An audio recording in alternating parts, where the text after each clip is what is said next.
আরো শেষ মন্তব্য নিতে চাই আমার আমি এই প্রসঙ্গে। একটা খুব বেশি রকমের অভিযোগ আছে।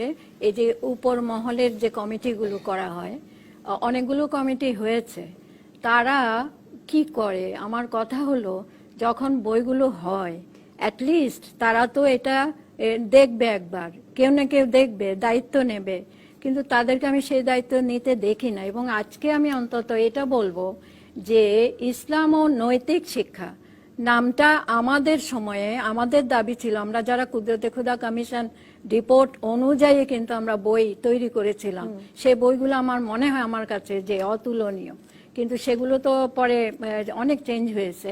এইখানে এরা যেটা করেছে, এটা কি ক্লাস 1-এ ভাষা, আমরা কি আরবি ভাষা পড়াচ্ছি? আমরা কি তাহলে আরবি ভাষা না, একটা ভাষা 1, 2, 3 ক্লাস 3 থেকে ও যখন ইংরেজি শিখতে পারছে না, বাংলা ভালো মতো শিখতে পারছে না, তখন আমরা আরবি ভাষা কিভাবে তাদেরকে শেখাতে এই যে দিচ্ছি?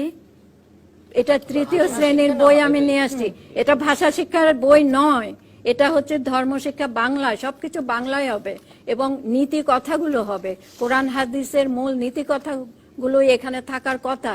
হিন্দু ধর্মেও তাই, হিন্দু ধর্ম বাংলায়, পুরোটাই বাংলায়, এবং খ্রিস্টান ধর্ম পুরোটাই বাংলায়।